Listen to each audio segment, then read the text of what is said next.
ಭಾರತ ದೇಶ ಇಷ್ಟು ಆರ್ಥಿಕವಾಗಿ ಈಗ ಬಲಾಢ್ಯವಾಗಿ ನಿಂತ್ಕೊಂಡಿದೆ ಅನ್ನೋದಾದರೆ ಅದಕ್ಕೆ ಕಾರಣೀಕರ್ತರು ಅದಕ್ಕೆ ಪಿಲ್ಲರ್ ಅನ್ನು ಹಾಕಿಕೊಟ್ಟಂಥದ್ದು ಪ್ರಣಬ್ ಮುಖರ್ಜಿ ಜೊತೆಗೆ ಡಾಕ್ಟರ್ ಮನಮೋಹನ್ ಸಿಂಗ್ ಅವರು.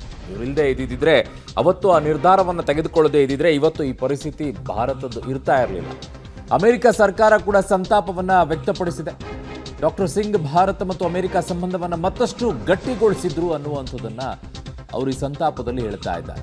ಆರ್ಥಿಕ ಸುಧಾರಣೆಗಳಿಂದಾಗಿ ಅವರು ಸದಾ ನೆನಪಿನಲ್ಲಿ ಇರ್ತಾರೆ ಅಂತ ಹೇಳಿ, ಆರ್ಥಿಕ ಸುಧಾರಣೆಗಳಿಂದಾಗಿ ಯುಎಸ್ ಸೆಕ್ರೆಟರಿ ಆಂಟೋನಿ ಬ್ಲಿಂಕನ್ ಸಂತಾಪವನ್ನ ವ್ಯಕ್ತಪಡಿಸಿದ್ದಾರೆ.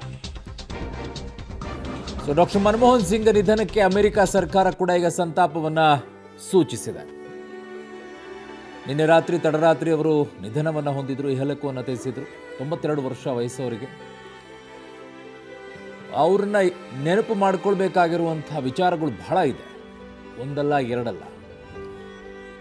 ಅವರು ತೆಗೆದುಕೊಂಡಂಥ ನಿರ್ಣಯಗಳಿಗೆ ಸಾಥನ್ನು ಕೊಟ್ಟಂಥವ್ರನ್ನು ಕೂಡ ನೆನಪಿಸ್ಕೊಳ್ಬೇಕು.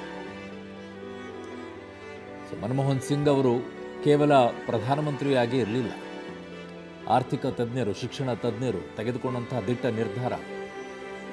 15 ದಿನ ಕಳೆದೋಗ್ಬಿಟ್ಟಿದ್ರೆ ಭಾರತ ಮುಗ್ಗರಿಸಿ ಹೋಗಿರೋದು ಆರ್ಥಿಕತೆಯಲ್ಲಿ. ಆ ಸಂದರ್ಭದಲ್ಲಿ ಅವರು ತೆಗೆದುಕೊಂಡಂಥ ನಿರ್ಧಾರ ಇದೆಯಲ್ಲ, ಅದು ಇವತ್ತು ಭಾರತ ಇಷ್ಟೊಂದು ಬಲಿಷ್ಠವಾಗಿ ನಿಂತ್ಕೊಳ್ಳೋಕೆ ಸಾಧ್ಯ ಆಗಿರೋದು.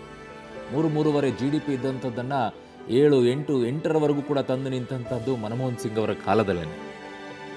ಈಗೆಲ್ಲ GDP ಬಗ್ಗೆ ಮಾತಾಡ್ತೀವಿ, ಬಟ್ ನೆನಪು ಮಾಡ್ಕೊಳ್ಬೇಕು ಅವರನ್ನು. ಇವತ್ತು ನಾವೆಲ್ಲರೂ ಕೂಡ ಮಧ್ಯಮ ವರ್ಗದವರು ಇಷ್ಟೊಂದು ಸುಸ್ಥಿತಿಯಲ್ಲಿ ಇದ್ದೀವಿ ಅಂತಂದರೆ ಅದಕ್ಕೆ ಕಾರಣೀಕರ್ತರು one of the Manmohan Singh ಅವರು ಕೂಡ.